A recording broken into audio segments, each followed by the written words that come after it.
What is up, all you Dark Evil Warriors and all you Kato fans? This is W.P.C Dark Evil Lord, Badass Torture Gamer Celebrity here. My language turned into British, but don't worry, my English of the regular original English is gonna return back soon, but don't worry about that. So, anyways, all your Dark Evil Warriors and all your Kato fans, thank you for all y'all subscribing me on my channel. I appreciate all your support by smashing the like button and put a comment by say something nice, and I appreciate that as well. So, anyways, I'm going to be reacting to the Lisa ASMR. So May and Lisa ASMR. We're going to it's kind of like the ASMR matchup. So yeah. Anyways, let's do this.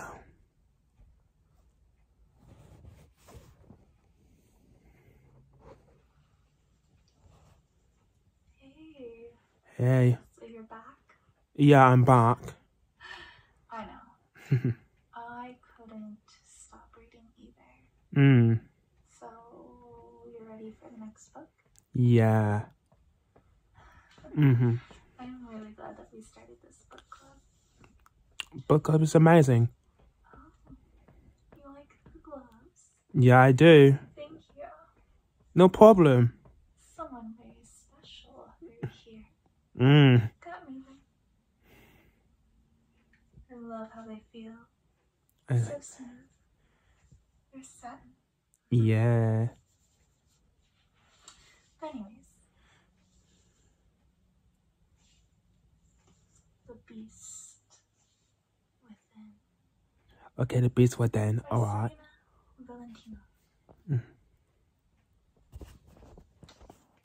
Well, the Beast Within is kind of like the Beauty and the Beast. It's kind of like it's just like it's kind of like from Disney. I really like Disney so much. Continue, Lisa. Continue, Lisa. Dark, mysterious, just like me. Just like you. Oh yeah. A Tale of Beauty's Prince. I want to see who it's for.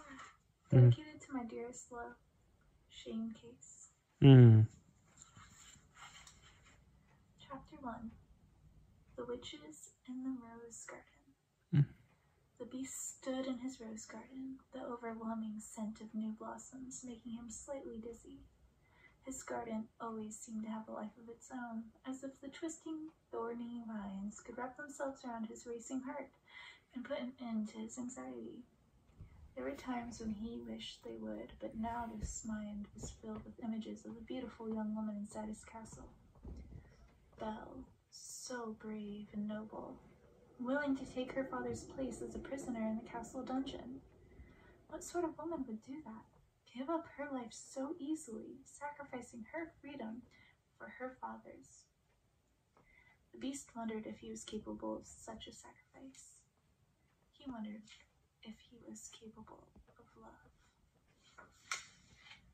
He stood there, looking at the view of his castle from the garden. He tried to recall how the castle had looked before the curse. It was different now, menacing and alive. Even the spires of his castle seemed to consciously pierce the sky with a violent fervor. He could only imagine how the place looked from a distance. It was a tall and imposing and perched on the top of the highest mountain in the kingdom. It appeared as though it were cut from the very mountain itself, surrounded by a thick green forest filled with dangerous, wild creatures. Only since he had been forced to spend his life hidden within its wretched walls, and on its grounds he had done such things as taken his surroundings this way. Actually, see, and indeed, feel them. now contemplated the moonlight, casting sinister shadows on the statues that flanked the path leading from the castle to his garden. Large, winged creatures more frightening than anything from the ancient stories the tutors of his youth had made him study. He couldn't recall these sculptures being there before the castle, and its lands were enchanted. There had been many changes since the witches had brought their enchantments. The topiaries, for example, seemed to snarl at him as he prowled the labyrinth on evenings like this, attempting to take his mind off his troubles. He had long since gotten used to the statue's watchful eyes glancing at him when he wasn't looking at them directly, and their slight movements he caught only out of the corner of his eye.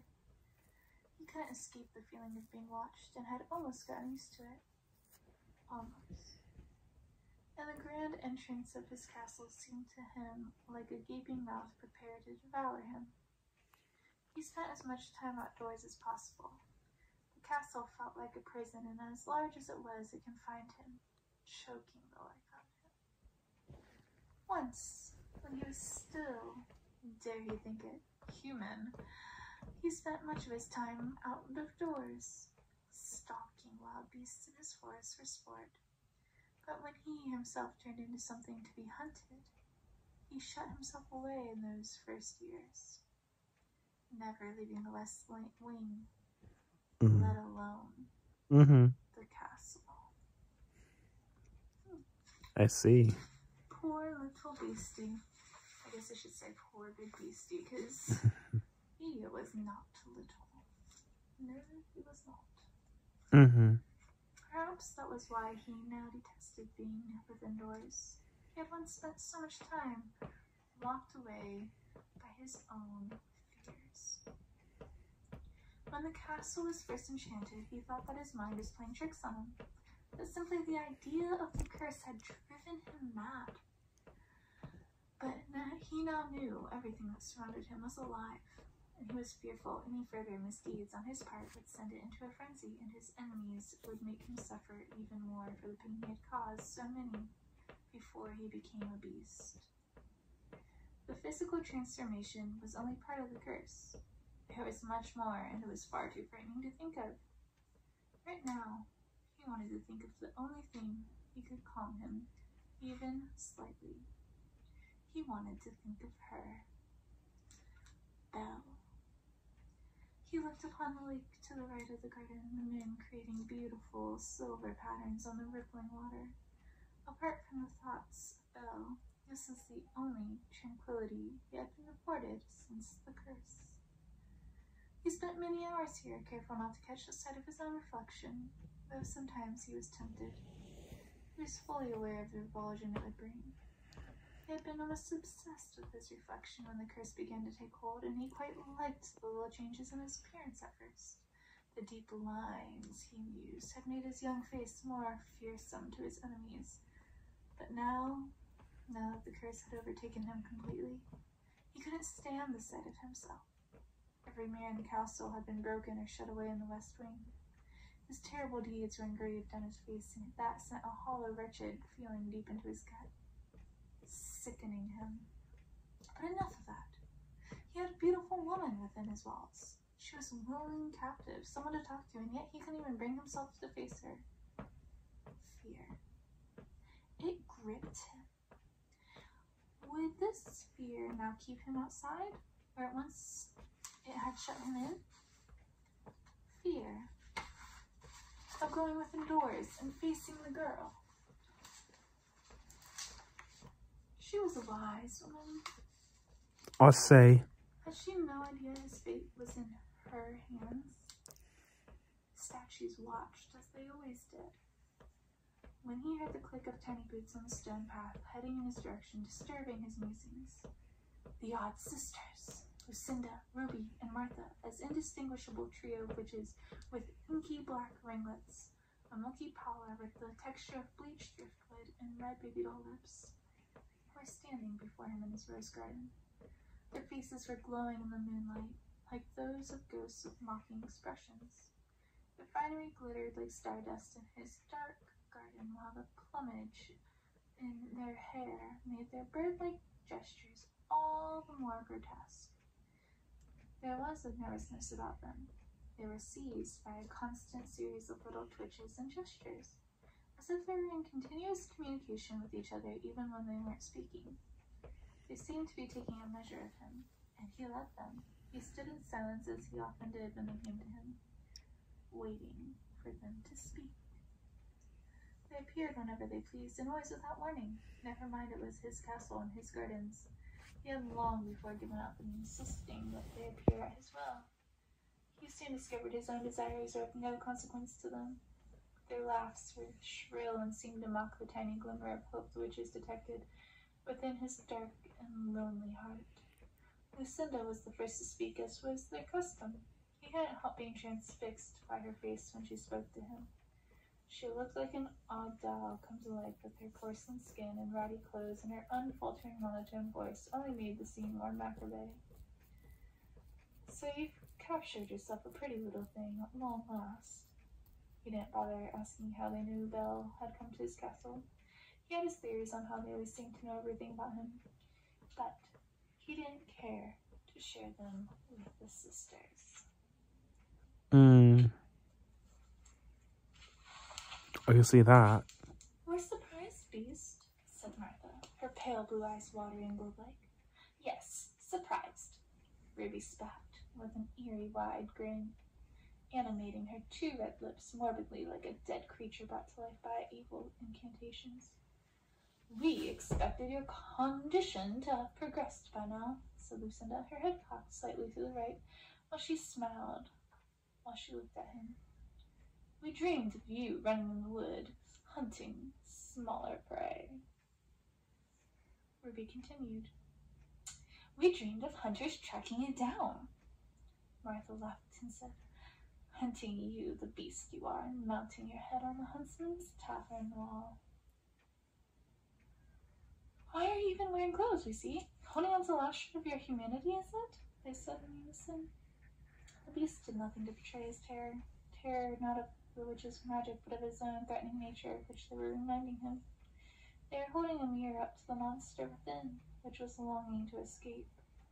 It was a beast they wanted to kill the witches and everything else in its path. He longed to see the blood and bones, to taste their flesh if he tore at their throats with his claws. He'd never have to listen to their shrill, taunting voices again. Lucinda laughed. Now, that is what we expected of you, beast. Damn. He will never capture Belle's heart. Sister, no matter how desperate he is to break the curse. He's far too gone, I dare say. Damn. Perhaps if he showed her how he once looked, she may have pity on him. Damn. He said as a moaning cacophony of laughter filled the rose garden. Oh my Pity him? lord. Yes, but love him? Never. The beast used to hurl insults back at all of them, but it seemed only to fuel their passion for cruelty, and he didn't dare stir up his own anger and desire for violence, so he just stood stock still, waiting for their little torture session to end. Martha spoke again. In case you've forgotten, here are the rules, beast, laid out by all the sisters. You must love her, and that love must be returned with true love's kiss before your 21st birthday. She may use the mirror, as you do, to see into the world beyond your kingdom, but she must never know the details of the curse, or how it's to be broken. You will notice she sees the castle and its enchantments differently than yourself. The most terrifying aspects of the curse are reserved for you. The beast stared blankly at the witches. Martha smiled creepily and continued. This is your one advantage. The only thing in this castle or in its grounds that will frighten Belle is your visage. When was the last time you looked upon your reflection, beast, or saw to the rose? There had been a time when the rose wasn't out of his sight. Lately he tried to forget it. He had almost expected the sister's visit this evening would be to inform him that the last petal had fallen off its enchanted stem. But they were just here to mock him as always, to tempt him into violence, and they loved nothing more than to see his soul further besmirched. Lucinda's crackling voice brought him out of his reverie. It won't be long now, Martha continued. Not long at all, beast. Soon soon the last petal will fall, and you shall remain in this form with no chance of transformation to your former self. And on that day, we will dance. They finished in unison. Beast finally spoke. And what of the others? Are they to remain as they are, doomed to enchantment as well? Ruby's eyes widened in wonder.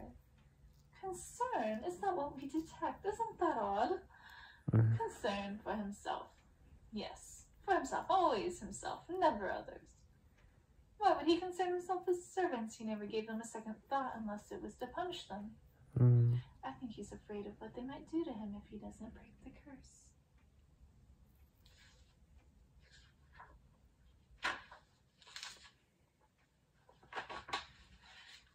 I think you're right, sister.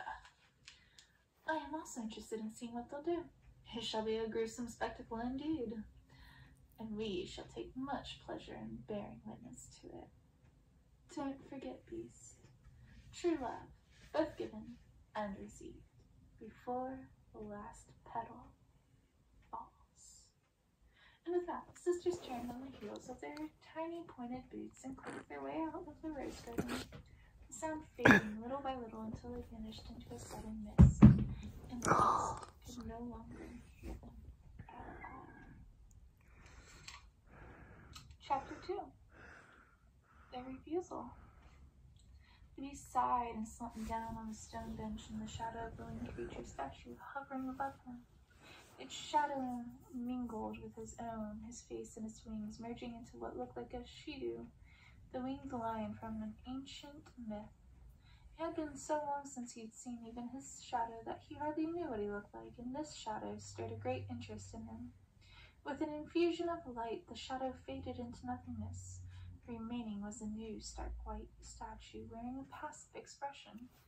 It was neither male nor female, not as far as he could surmise, anyways, and it was standing completely still with a small brass candelabrum in one hand, candles burning, while the other hand pointed toward the castle entrance, as if the stone figure was commanding him back to the old castle, back into the gaping mouth. He feared if he returned, the castle would at long last devour him. He made his way back, leaving the silent statue and the sisters taunting words in the garden. The light from the candelabrum looked tiny now, like fireflies in the distance. The statue would make its way back to the castle in its own time, more than likely when the Beast was far enough away. They never moved or came to him while he was looking at them directly. They were always sneaking up on him while his attentions were elsewhere. It frightened him really to know they could come up to him at any time and do with him what they would, but that was yet another portion of the curse he had to contend with. He thought about what the sisters had said, and wondered how Belle sailed the castle's enchantments and how its cursed servants appeared to her. As he made his way through the foyer toward the dining room, he stopped to listen to the muted voices coming from Belle's chamber, but couldn't quite make out what was being discussed. He was creeping down the hallway, hoping to get a peek at whom she was speaking to, when he heard a gentleman with a French accent inviting her to dine. She slammed her door and refused. I won't! I don't want anything to do with him. He's a monster. Monster. His anger got the better of him. If she won't dine with me, then she won't eat at all, he growled, turning the corner and half expecting to see another of the living statues standing there to torment him. But the only evidence of anyone having been there at all was the small gold candelabrum he had just seen in the rose garden, now extinguished with a tiny ribbon of smoke curling up from the smoldering wood. She thinks I'm a monster, he fumed. He felt the anger mounting, raging out of control as he stormed his way to the west wing. Monster! His claws gouged the wooden banister as he went up the long stairway, wishing it was flesh and blood, not splintering wood. Monster! There was a little light in this part of the castle. It was completely dark apart from the moonlight that came through the tattered red draperies of his bedroom. Leaning on the far wall were stacks of different-shaped mirrors covered in white, moth-eaten cloths. Among the mirrors were portraits, some of which had been destroyed by his anger and frustration. Visages mocking him as the witches had, taunting him with his former likeness. Monster! He couldn't light a fire in the staggeringly large fireplace where the torches on the wall brackets. His paws couldn't master tiny things like matches, and the servants were allowed in the west wing. Not even the sisters came to this part of the castle. He had escaped the mockery for long stretches of time when he spent most of his days here in the beginning, hiding away, letting his anger swell to epic proportions, fearful of what was becoming, yet intrigued concurrently. It had been that way at first time, intriguing. The subtle differences in his features, the lines around his eyes that frightened his foes when he narrowed them, using a look rather than words to strike fear into his enemies, was very useful indeed. He had looked upon himself in the mirror in those days, trying to distinguish which sorts of deeds caused the most horrific alterations in his appearance. Knowing that this was a degenerative curse that wouldn't abate, the sisters seemed to know of his compulsion, and teased him about it, saying he would suffer the fate of their cousin's second wife if he wasn't careful. The sisters were always talking nonsense, always speaking in fragments, and suffered from fits of laughter so severe he hardly knew what they were on about most of the time. He was not sure even they were aware. Could it all be the rambling of maddened minds? Here he was, taunted by insane groans. He, who once had been a prince. Once. And now he couldn't even venture out of his gardens or approach a wounded stranger who might wander from the forester's castle in the night without sending him running in fear. What did Belle think of what little she saw of him by dungeon torchlight? But he knew, didn't he? She called him a monster. Leave her to the servants, then. Let them weave tales of his dastardly deeds. Let them confirm how vile and ugly he was. He cared not. After all, he was a monster, and monsters knew not feelings, especially the sentiment called love. His anger and confusion were quelled as his head spun from exhaustion. He sat on the bed wondering what to do next. The sisters implied that the girl was his only hope of escaping the curse. Liars! He could make her fall in love with him easily, enough if he looked as what he once had. Handsome, well-groomed, some might say, arrogant. Women were easily managed then, a few flowery words of love, feigning some interest in what she had to say, perhaps showing a pretense of vulnerability, and the girl was his. And often he didn't even need to resort to such nonsense. Only if the girl was exceedingly beautiful would he bother to try to win her admiration. Typically, his looks alone were enough to catch them spellbound. But the way he looked now, he had no idea how to go about this with Belle. He pushed himself onto his feet, feeling the rough and tattered sheets with the pads of his paws. Perhaps he should let servants in to make the bed, dust the windows, and mop the floors. To have him live more like a human being than the monsters he had become. He stood on shaking legs, still dizzy from the rush of animal anger he'd felt when he heard Belle call him a monster. He moved to the mantel where he kept the enchanted mirror the sisters had given him long before. He stood there for a moment, taking a deep breath. He looked at himself. It had been far too long since he had seen his own face.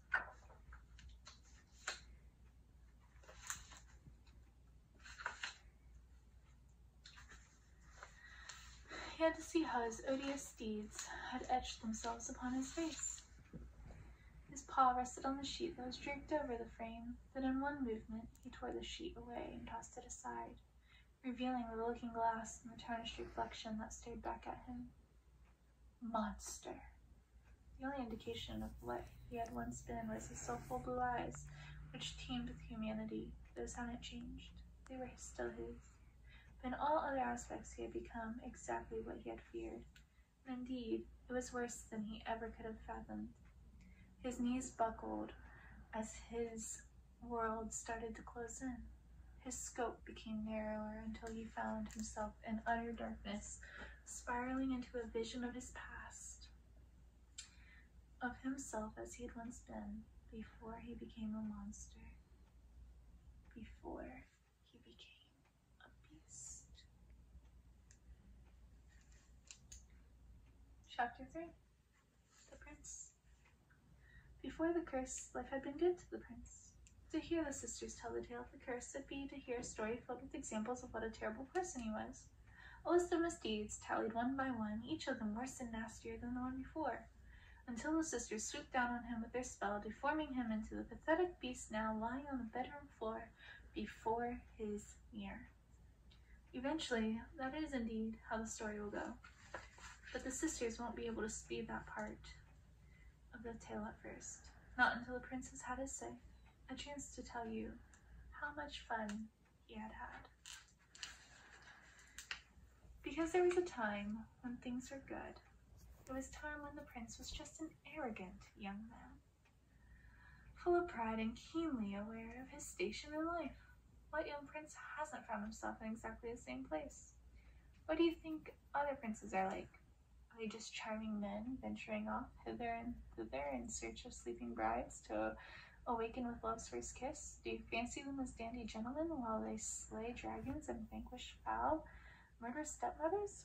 Perhaps they do that sort of thing without the slightest bit of ego or aggression. One moment they're hiking their way through the enchanted killer thorn brushes, only to find a fire-breathing dragon primed for murder around the other side. And the next they're expecting to waltz with their new brides in pastel suits and golden sashes. And what is up with those sashes anyways? Horrible. Our prince didn't want anything to do with that romantic poppycock. He wanted a different sort of life, and he learned early on he didn't have to slay a fire-breathing beast to get to a fair maiden to kiss him. Though swaggering in with the corpse of a giant elk or a fearsome grizzly bear slung over his shoulder for old man Higgins to stuff him out on the tavern wall, did get him his fair share of smooches from the young ladies, and as dangerous as it might have been at times, it was a far cry from poison apples, stinky dwarfs, or being burnt alive by an evil fairy queen. He'd taken hunting and philandering over that stuff any day. Life was good. Everyone loved and worshipped the prince, and he knew it. As he sat in his favorite tavern, his clothes covered in earth, grime, and the blood from his latest kill, he couldn't have been more handsome. At least that's what he thought. The tavern was his favorite haunt. Had been most everything that he loved in one place. The wood walls were so crowded with the forest beasts. He'd slain that old man Higgins, laughed, and teased him as he poured another beer.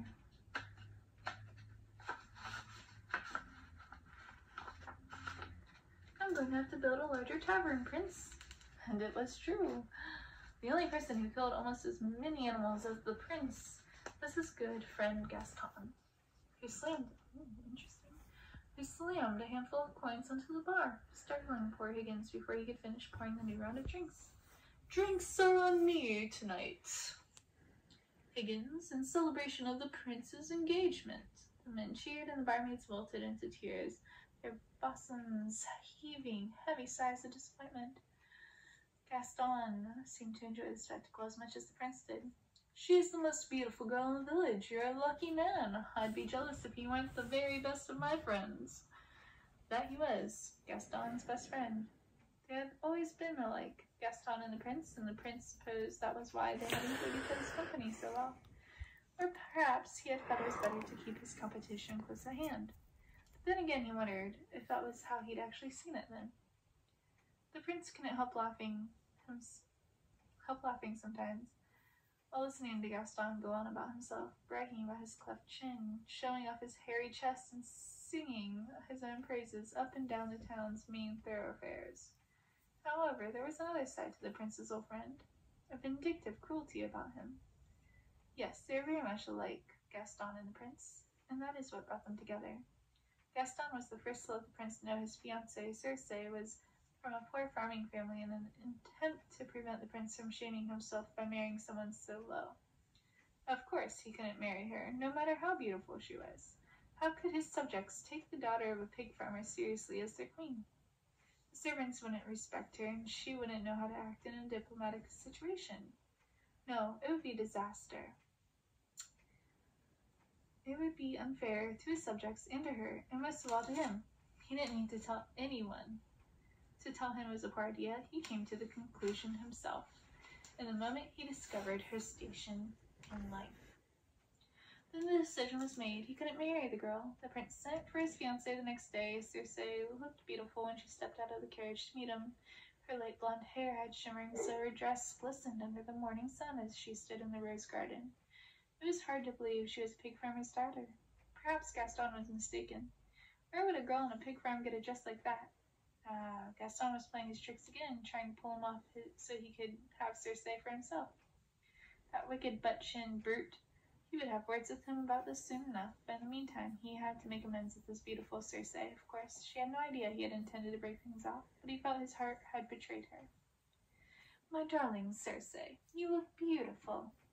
She looked up at him with her pale blue eyes with a slight blush that did not diminish the light smattering of freckles across her button nose. Adorable. She was simply that. Adorable. How could he have thought she was the daughter of a pig farmer? He couldn't fathom her mucking about with those dirty, horrible creatures. Think of it, Circe feeding pigs? It was laughable when he saw her sparkling like a dewdrop rose, like the princess she was about to become. He would make Gaston pay for causing him to doubt her. Come, my love, to the morning room. I've arranged something special just for you. He didn't mention Gaston's trick to Circe. It was too nasty to repeat. There was no need to cause ill will between the two. Gaston would, after all, be his best man at the wedding. Yes, he was brutish, ill-tempered, and conniving, but he was still his closest companion, and he wanted his best friend to stand beside him at his wedding. And there was something else. It pleased the prince to know Gaston would be seething with envy as he stood there, forced to watch the wedding proceedings, knowing his attempts to break the prince's faith in Circe had failed, and he could not have her for himself. Yes, that'd be very satisfying. Perhaps after the wedding he should send Gaston away on some errand for the kingdom, something distasteful and below his rank, to show him not to interfere again. Who could blame Gaston, really, for trying to spirit Circe away from him? She was the prettiest girl I've ever seen, and Gaston was only giving in to her beauty and letting it taint his better judgment. It's quite funny when you thought about it. Gaston, the Prince of Butt-Chinland, trying to take his Circe away. Who would have a commoner, no matter how close a royal family friend he might be, and she could have the prince who would one day be king of these lands? The prince decided to laugh the entire thing off and focus on what he loved: hunting, drinking, spending the taxes collected from his estates, and charming the ladies. Oh yes, and there was Circe, but he loved her the way one would love his castle or his stable stocked with the finest horses. She was the most beautiful creature, and he treasured her for how her beauty would reflect on him and his kingdom. Sensible, he thought, and he felt beyond reproach. The wedding plans continued, even though Gaston kept on about Circe's family. Not a day or night went by that he didn't mention it. You're starting to bore me, Gaston, honestly, going on about this pig farm thing as if it was actually true. Why don't you give up already? Gaston went with the issue alone. Come with me, good friend. I will show you. So they rode several miles until they reached the little farmhouse, which was tucked away beyond the woods on the uncommon path. There was his Circe. She was standing in the pen, feeding the pigs, the bottom of her simple white dress caked with mud. Her hair seemed dull and her cheeks were flushed with hard work. She must have sensed them looking at her, for she glanced up and noticed the expression of disgust on her beloved's face, leaving her stricken with horror and shame. She dropped her pail and stood on the spot, looking at the two men. She said nothing.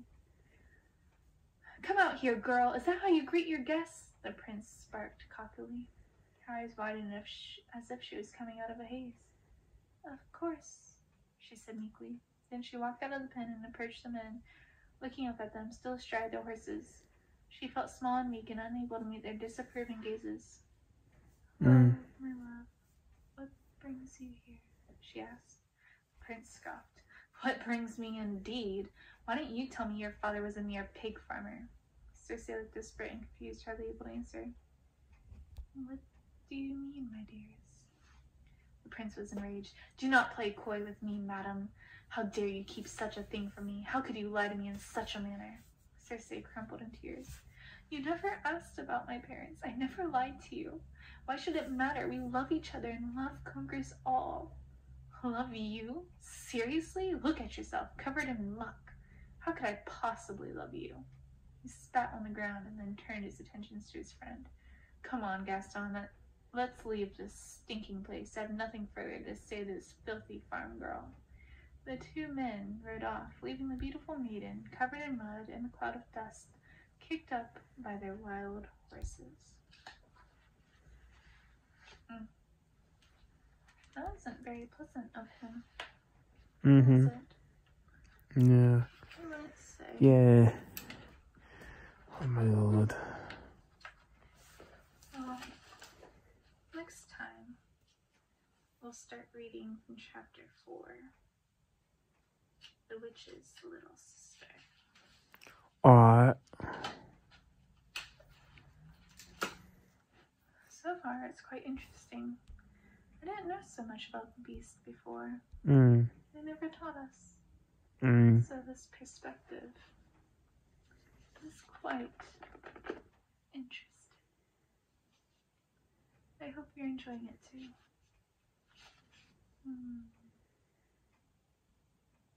Very nice.